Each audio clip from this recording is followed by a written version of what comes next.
Bonjour madame, bonjour monsieur, vous êtes sur Ziana TV, je suis à Château-Thierry avec Diosène Seni, le président de la Ligue panafricaine Umoja. Il vient de se tenir dans cet espace une conférence en relation avec cette grande question qui est fait débat dans le milieu culturel africain, dans le milieu des patrimoines, c'est la restitution des objets d'art spoliés pendant la colonisation.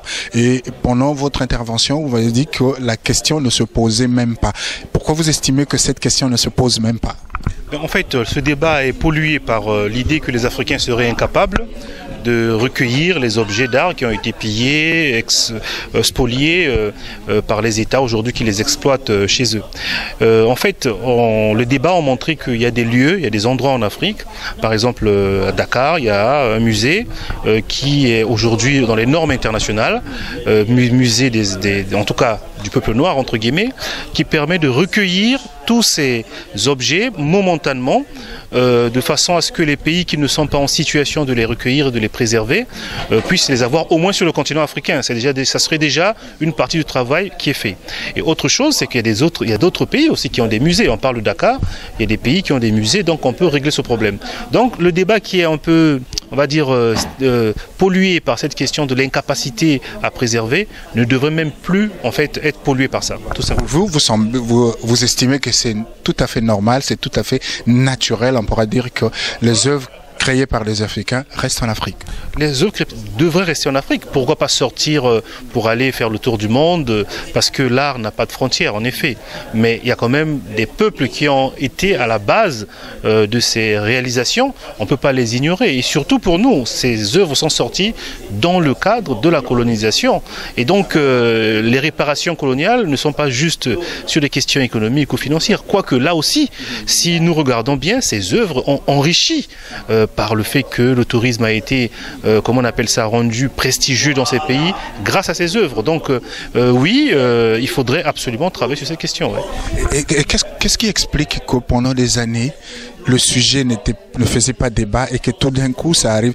Est-ce que c'est parce que la conscience au niveau de l'Afrique a évolué, que les gens ont compris la nécessité que la colonisation n'était pas, comme certains peuvent le penser, un bienfait? Là aussi, il y a un lieu commun qui consiste à penser que l'Afrique n'a jamais posé ce problème. Non. Dans les années 60, toutes les questions de réparation coloniale ont été posées, y compris les questions des objets d'art qui ont été pillés. D'ailleurs, la Convention de l'UNESCO de 1970, c'est bien l'œuvre des États africains, qui aujourd'hui sont relativement amorphes là-dessus, des États asiatiques et des États de l'Amérique du Sud. Donc qui ont réussi à engager tous les États membres de l'UNESCO à faire de telle manière que les dispositions soient prises sur le plan national, leurs États, afin que des restitutions soient faites. Donc ça c'est un lieu commun. Deuxièmement, en effet, les questions culturelles ont été reléguées au second plan parce que l'Afrique souffre quand même des questions économiques d'abord. Donc les peuples sont d'abord, on va dire, terrassés par ces... tout à fait. Mais il se trouve que l'art, la culture n'est pas antinomique avec l'économique, et d'autant plus que la jeunesse africaine est aujourd'hui friande de ces questions. On ne compte plus d'associations, on va dire d'initiatives privées sur les questions de revendications culturelles, de revendications historiques. D'ailleurs, l'association qui nous a invités ici, l'association Iboko, est tenue par une jeune sœur qui, avec ses amis, ont organisé cette affaire. Mais si vous regardez bien, il y a aujourd'hui foisonnement sur le continent africain comme dans la diaspora des jeunes, voilà, ce que les historiens appellent un mouvement d'historisation, un engouement général pour les questions de l'histoire, qui ne sont plus que les questions de professionnels. Hein. D'ailleurs, ici, il n'y a pas de professionnels en tant que tels, mais ce sont des femmes et des hommes qui sont levés pour dire « nous voulons régler ce problème ». C'est également le cas de l'association que vous présidez, la Ligue panafricaine Umoja. Vous êtes également dans cette lancée de revendications, tant au niveau de l'histoire qu'au niveau de la culture. Oui, tout à fait. C'est-à-dire que la Ligue panafricaine Umoja, qui a été invitée donc par l'association Iboko et l'autre association Brazza, est sur cette ligne depuis très longtemps. C'est-à-dire que nous estimons que l'Afrique en général a des problèmes effectivement spécifiques pour chaque pays, mais nous avons un destin commun. Et ce destin commun ne peut pas ne pas être pris en main. Il faudrait que dans chaque territoire africain, qu'il y ait des Africains qui s'organisent dans un but commun, tout en évidemment en réglant leurs problèmes internes, bien entendu. Mais la géopolitique internationale montre aujourd'hui qu'aucun pays africain ne peut s'en sortir seul. C'est une lubie de penser qu'un petit pays comme le Congo peut faire poids vis-à-vis de la Chine, qui est un État-continent, qui est nucléaire, qui est la première puissance commerciale du monde. L'Inde est un État nucléaire, qui est la première puissance aujourd'hui qui produit le plus d'ingénieurs au monde sur les plans techniques, de progrès techniques, notamment l'informatique. Si vous prenez les États-Unis, c'est 50 États. C'est-à-dire que qu'est-ce que le Congo aujourd'hui peut représenter face à ces mastodontes, en fait, qui tiennent, on va dire, la géopolitique internationale. Chaque pays africain doit poser ses problèmes. Et ces problèmes-là, en effet, nous les posons au niveau de la Ligue panafricaine Umoja. Nous avons des sections sur le continent africain qui s'organisent et qui envisagent d'ailleurs de rejoindre le champ politique, parce que les revendications en question sont d'abord politiques. Si vous restez en dehors du champ politique, les questions culturelles qu'on vient d'évoquer tout à l'heure, les questions économiques, si vous n'en faites pas des enjeux électoraux, les élections tourneront toujours autour des drames inutiles où les gens meurent pour rien, alors même que si on arrivait à problématiser les élections, si on arrivait par exemple à faire qu'il y ait des idées qui se battent en face, que les Africains s'opposent par des idées, mais il n'y aura pas besoin de se battre pour mourir. Hein? Puisque si mon idée est meilleure, je finirai bien par le comprendre. Pourquoi? Parce que j'ai été battu dans l'argumentation. Vous voyez. Donc aujourd'hui, le continent africain souffre aussi de ce problème. C'est que nos débats politiques sont vides. Vides. Absolument. Il n'y a que la soif du pouvoir, l'accession au trône. Comme la soif du pouvoir. Et quand il n'y a pas d'idée, ce sont les personnes qui sont en compte. Et d'ailleurs, quand vous regardez bien, la plupart des conflits politiques entre personnes d'abord. Allez-y demander aux partisans des uns et des autres quelles sont les idées qui vous différencient. C'est très difficile. Et Diogène, puisqu'on est en train de parler de restitution des œuvres spoliées pendant la colonisation, et à long, court, moyen court, moyen et long terme, vous pensez que ça peut être résolu dans combien de temps cette situation? Est-ce que vous avez une petite idée en vous disant que tel que le combat se fait, tel que la question est mise sur la place publique, notamment avec la commission créée par l'État français avec deux éminents hommes de culture, avec la présence d'un éminent homme de culture africain à l'intérieur, pour favoriser donc pour étudier la question, vous pensez que ça peut aboutir dans 30 ans, dans un siècle? Oh, en fait, en politique, il ne faut pas voir les choses comme ça. Vous savez, si vous regardez les années 50, personne ne pensait qu'en 60, on allait avoir les indépendances. Et 10 ans après, c'est parti très vite. 2 ans avant 1960, De Gaulle était sur l'idée qu'il y aurait une espèce de France élargie. Voilà. Nous aurions été, par exemple, des pays d'outre-mer, en quelque sorte.